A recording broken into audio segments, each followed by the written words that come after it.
عرب کے علاوہ سب عجمی ہیں، تو ہماری برادری کے ہوئے نہیں امام بخاری؟ لہذا سر اونچا کر کے کہو کہ عجمی نے بخاری بنائی ہے، بخاری شریف بنائی ہے، کسی عربی نے نہیں بنائی۔ اور ابھی عالم کو بھی بغیر بخاری کے چارہ کام نہیں ہے۔ تو ایسی ایک کتاب نہیں ہے، یہ جتنی کتابیں ہمارا دورے میں پڑھائی جاتی ہیں سب اجمیوں کی ہیں، عربی جو کی نہیں ہے۔ تو توہین کرنا مقصود نہیں ہے، مدانا یہ کہ اللہ کا انتخاب ہے، جس سے چاہے کام لے دین کا۔ کوئی ضروری نہیں کہ مکہ مکرمہ بیٹھا ہوا وہی کام کر سکتا ہے دین کا۔ اللہ جس سے چاہے کام لے، جہاں سے چاہے کام لے، اور ایسا کام لے کہ وہ بھی محتاج ہے۔ بخاری کو وہ بھی نہیں چھوڑ سکتے، مسلم شریف کو وہ بھی نہیں چھوڑ سکتے، ترمذی کو وہ بھی نہیں چھوڑ سکتے، سب باہر گئے ہیں۔ ابو داؤد کو وہ بھی نہیں چھوڑ سکتے، ابن ماجہ کو وہ بھی نہیں چھوڑ سکتے۔ یہ تو وہ کتابیں جن کو میں نے کہا ہمارے درسیات میں شامل ہے، پڑھا جاتا ہے، اور اس کے علاوہ سینکڑوں کتابیں ہیں جو عرب سے باہر کے لوگوں کی لکھی ہوئی ہیں۔ تو اللہ تعالیٰ نے قرآن کریم کو بھی محفوظ رکھا، اس کا تو وعدہ ہی تھا، اور احادیث کو بھی جتنا اللہ محفوظ رکھوانا چاہتا تھا اتنی محفوظ ہو گئی۔ احادیث کے اندر درجات ہوتے ہیں، یہ حدیث صحیح درجے کی ہے، یہ حسن درجے کی ہے، حسن ذاتی ہی ہے، حسن غیری ہے، یہ حدیث ضعیف درجے کی ہے۔ یہ تین ہو گئے تو ایک درجہ اور آتا ہے، اسے بھی یاد کرنا پڑے، یہ موضوع ہے۔ لوگ گھر گھر حدیث کے نام سے پیش کیا کرتے تھے، ایک زمانہ ایسا گزرا، تو ہمارے محدثین کو یہ بھی بیچاروں کو کام کرنا پڑا، انہیں بھی یاد کرو گے گڑی ہوئی ہے، تاکہ لوگوں کو بتا سکیں کہ دیکھو یہ حدیث گڑی ہوئی ہے، اس کو مت مان لینا۔ کوئی بھی آ کر کئی بیان کرنا شروع کر دے حدیث میں جو آیا ہے، تو موضوعات پر کتابیں لکھی گئی باقاعدہ۔ تو قرآن بھی محفوظ، اس کا تو وعدہ ہی ہے، انا نحن نزلنا الذکر وانا لہ لحافظون، اور حدیث بھی محفوظ،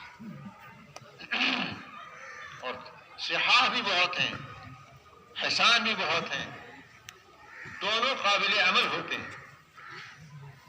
ضعیف روایتیں جو ہوتی ہیں وہ بھی قابل عمل ہوتی ہیں، مگر احکام نہیں ثابت ہوتے ان سے ثواب، یہ ثواب ملے گا، یہ ثواب ملے گا، یہ سند کے اعتبار سے فرق ہوتا ہے۔ یہ بتانا مقصود ہے کہ کچھ لوگوں کا یہ مزاج بن گیا ہے آج کل کہ اگر کسی محدث نے کسی روایت کو ضعیف کہہ دیا ہے تو ردی کی ٹوکری میں ڈال دیں، تو صحیح کرو، بالکل ردی کی ٹوکری میں نہیں ڈالے جائے۔ ہاں اگر موضوع ہے اور تحقیق کے ساتھ اس کا موضوع ہونا ثابت ہو گیا تو اس کو یقین ردی کی ٹوکری میں ڈالا جائے گا۔ تو ایسی امت کے اندر ہمیں پیدا کیا، بات وہاں سے چلی تھی، ایسے زمانے میں پیدا کیا، ہم خود تھوڑے پیدا ہو گئے، ہمیں پتہ بھی نہیں کہاں تھے، کسی اور پیغمبر کی امت میں پیدا ہو جاتے، ایمان کی دولت مل جاتی، ایمان پر ہمارا خاتمہ ہو جاتا تو جنت کے ملنے میں کوئی رکاوٹ نہیں تھی، جنت مل ہی جاتی۔ لیکن اللہ نے خاص ہمارے ساتھ معاملہ کیا، یہ مغرض، یہ انعام ہے، خاص یہ فضل فرمایا کہ ابھی نہیں پیدا کرتے، انہیں جب پیدا کریں گے، جب ہمارے آخری پیغمبر کا زمانہ چل رہا ہوگا، جس کو چلے ہوئے 1400 کتنے ہوئے، اب بھی نہیں یاد آیا، ارے 42 میں 13 جوڑ دو نا، 42 میں 13 جوڑ کتنے ہو گئے،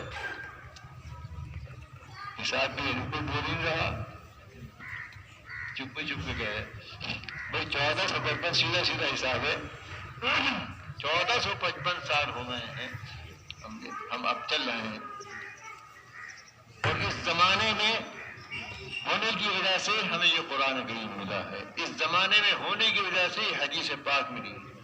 پچھلے پیغمبروں کی کتابیں محفوظ نہیں ہیں، ان کے انبیاء نے جو باتیں ارشاد فرمائی تھی وہ انہوں نے کوئی کتاب بنائی نہیں، حضرت موسیٰ کی قوم نے، حضرت عیسیٰ کی قوم نے، حضرت داؤد کی قوم نے، اور کسی پیغمبر کوئی کتاب ان کی طے نہیں، کیونکہ تو دو چار نام ہیں تو وہ تو ایسے ہی ہیں، مطلب ہے کہ ملاوٹ ہے، وہ بھی نہیں کہہ سکتے کون اصلی کون سی نقلی ہے۔ اور حدیثیں ان کی تو کوئی کتاب ہے ہی نہیں کہ حضرت داؤد کی حدیث کی کتاب یہ ہے، حضرت موسیٰ کی حدیث، کئی کئی اقوال ملتے ہیں ان کے بس، لیکن باقاعدہ کتابیں نہیں ملتی۔ اس امت کو اللہ تعالیٰ نے یہ طاقت دی ہے، یہ امتیاز ہے. ہم اپنے کو معمولی میں سمجھے. یہ مطلب نہیں کہ فردن سب ایسے ہی ہیں. لیکن جیسے میں نے کہا کہ اگر کچھ لوگ کسی قبیلے کے، کسی برادری کے، کسی طبقے کے اچھا کام کر جاتے ہیں تو پوری قوم کے لیے سر اونچا کرنے کا موقع ہوتا ہے. تو امت محمدیہ کو اللہ نے یہ امتیاز بخشا ہے، یعنی ہم لوگوں کو، چاہے مجھ جیسے کو نہ ہو لیکن مجموعی اعتبار سے ہے کہ انہوں نے قرآن کی حفاظت میں، قرآن حدیث کی حفاظت میں اپنی جانیں قربان کر دی، مال قربان کر دیا. اور صرف حروف نہیں، ان کے معنی اور مطالب کے سلسلے میں. یہ میں نے عرض کیا تھا کہ اس انعام کو، اللہ کی اس فضل و کرم کو 24 گھنٹے یاد کرنا چاہیے. اور اس کا جو تقاضا ہے کہ جو قرآن ہم کو ملا ہے، جو حدیث ہم کو ملی ہے، ہم اپنی زندگی اس کے مطابق بنائیں. یہ تو فائدہ ہوگا. ورنہ تو اللہ میاں پوچھ لیں گے اجی قرآن دیا تھا کیا کیا؟ اجی بہت شاندار غلاف چڑھا کے رکھ دیا تھا مسجد میں. اس سے جواب نہیں بن پڑے گا. یہ قرآن صرف اس کام کے لیے نہیں آیا کہ بہت شاندار کتابت والا، بہت شاندار غلاف والا گھر میں رکھ دیا گیا، اس لیے نہیں آیا. قرآن کی ہدایت ہے. قرآن تو ہدی للمتقین ہے. تو جو آیت کریمہ میں نے آپ کے سامنے پڑھی ہے اس میں اللہ تعالیٰ نے کنتم خیر امت کہا ہے. تو سب سے پہلے جب یہ آیت کریمہ نازل ہوئی تو کون تھے سامنے؟ صحابہ صحابیات. وہ اس کے مخاطب تھے کہ تم لوگ ساری قوموں میں سب سے بڑھیا قوم ہو، ساری امتوں میں تم سب سے بڑھیا امت ہو. یہ سند ہمیں قرآن کریم دے رہا ہے، صرف صحابہ کو نہیں کہا گیا ہے. یہ صحیح ہے کہ قرآن جب نازل ہوا اور اس میں خطاب کے صیغے آئے ہیں تو مخاطب وہی تھے صحابہ. لیکن صرف صحابہ کے لیے نہیں ہے قرآن کریم، ساری دنیا کے لیے، قیامت تک کے لیے. ہم بھی اس کے مخاطب ہیں، آج کے مسلمان بھی اس کے مخاطب ہیں، مرد اور عورت. ہم سب کو قرآن کریم یہ کہہ رہا ہے کہ تم ساری امتوں میں سب سے بڑھیا امت ہو. اور کس کام کے لیے اللہ نے تمہیں پیدا کیا؟ امت محمدیہ کیوں بنایا ہے؟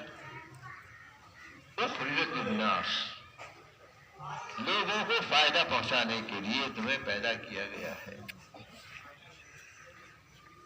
کون سا فائدہ؟ تأمرون بالمعروف وتنہون عن المنکر.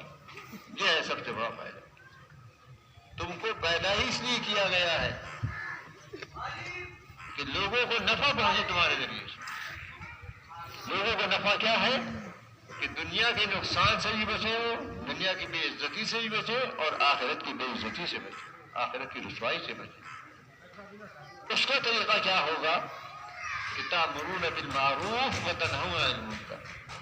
جو معروف ہیں یعنی جو کام کرنے کے ہیں، شریعت نے جنہیں کرنے کو کہا ہے، چاہے واجب درجے میں کہا ہے، چاہے سنت درجے میں کہا ہے، مستحب درجے میں کہا ہے، وہ کرو. تم لوگوں کو کہو کہ معروف پر عمل کرو، اور جو منکرات ہیں، برائیاں ہیں، ان سے لوگوں کو روکو. ہماری جو خیریت ہے یعنی بہتر ہونا ہے، افضل ہونا ہے، وہ اس وجہ سے، اس صفت کی وجہ سے. التائبون الحامدون السائحون الراکعون الساجدون الآمرون بالمعروف والناہون عن المنکر.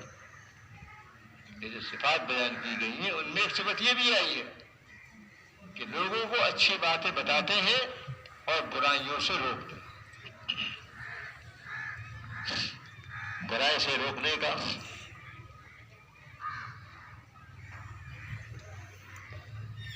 اس کے درجات، جس کی تفصیل حدیث میں آئی ہے کہ من رعا منکم منکرا فلیغیرہ بیدہ فإن لم يستطع فبلسانہ فإن لم يستطع فبقلبہ. اگر تمہارے سامنے کوئی آدمی یا کوئی جماعت منکر میں مبتلا ہے، خلاف ورزی کر رہا ہے یا کر رہی ہے وہ جماعت، مردوں کی یا عورتوں کی، دیکھ رہے ہو تو یہ کہہ کر کنارے کر لو، اجی ہم اپنی قبر میں سوئیں گے، وہ اپنی قبر میں سوئیں گے. یہ مسلمان نہیں ہے، انہیں پڑھ نہیں رکھا. ہم اپنے گھر، وہ اپنے گھر، یہ نہیں جھیلے گا. فرمایا فَلْيُغَيِّرْهُ بِيَدِهِ. اللہ میاں کے ہاں یہ سوال نہیں ہوگا کہ بھائی تم ٹھیک تھے کہ نہیں ٹھیک تھے، صرف یہ بھی سوال ہوگا کہ دوسروں کو بھی ٹھیک کرنے کی کوشش کی نہیں کی. اس نے فرمایا کہ فَلْيُغَيِّرْهُ، اس منکر کو پلٹو، منکر کی جگہ معروف کو لاؤ. اگر وہ شراب پی رہا ہے تو اس کی جگہ پر اس کو روکو، یہ معروف ہو جائے، رک جائے. وہ سود کھا رہا ہے تو اس کو روکو، سود کھانا چھوڑ دے، یہ معروف ہو جائے گا. وہ زکوٰۃ نہیں دیتا ہے، اس سے زکوٰۃ دینے کو کہو، زکوٰۃ دینے دے گا تو معروف ہو جائے گا. ایسی طرح جوا ہے، سٹا ہے، جو ظاہری بیماریاں، ظاہری گناہ ہیں. کچھ گناہ ہوتے ہیں جو ہاتھ پیر سے نہیں ہوتے، وہ دل سے ہوتے ہیں. آدمی اپنے کو سب سے بڑا سمجھتا ہے، یہ کون میں مجھے تکبر سے کہتے ہیں، تکبر. یہ ہاتھ پاؤں سے نظر نہیں آتا، لیکن بیماری یہ بھی ہے، گناہ یہ بھی حرام ہے بالکل. جیسے شراب پینا حرام، نشہ کرنا حرام، ایسے ہی تکبر کرنا بھی حرام. کسی نے کاروبار اس کا چلا، مکان بنا لیا، خوب شاندار کھیتی ہو رہی ہے، کاروبار چل رہا ہے. اب ایک آدمی چل رہا ہے، اتنی بڑی شاندار بجلی بنا لی، اللہ نے قلب اٹھا جائے،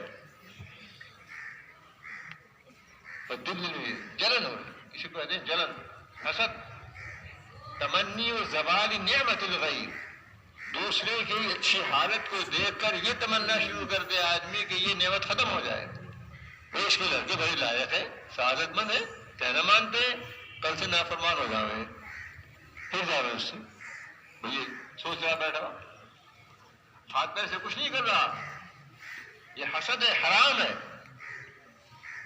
کسی سے جلنا، چاہے اس کی مال و دولت پر، چاہے اس کی سعادت و نیک بختی پر، اولاد کی نیک بختی پر، جو بھی چیز ہو اس کی اچھی حالت، اس پر جلنا اور یہ چاہنا کہ خدا کرے یہ ایسا نہ رہے،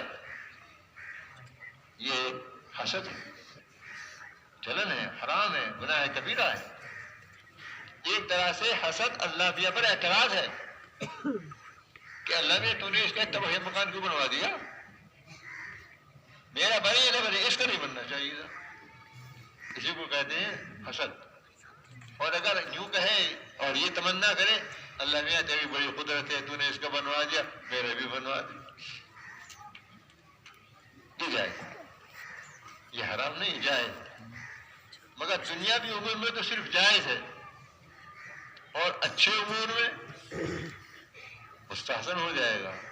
ارے یہ تہجد بھی پڑھتا ہے، اللہ نے مجھے بھی توفیق دے دی، میں پڑھ لیا. یہ روزانہ ایک پارہ پڑھتا ہے، یہ بہت اچھی حالت ہے، اللہ نے مجھے بھی توفیق دے دے، میں بھی پڑھ لیا کروں. یہ حسد نہیں کہلاتا، اس کا نام ہوتا ہے رشک. عربی میں کہتے ہیں غبطہ. تو غبطہ جائز ہے، دنیاوی امور میں تو صرف جائز حد تک رہے گا، لیکن دینی امور کے اندر مستحسن ہوگا. اس کی زندگی قابل رشک ہے، یعنی بڑی سعادت کی زندگی گزار رہا ہے. ایسا ہمیں بھی ہونا چاہیے. تو میں عرض کر رہا تھا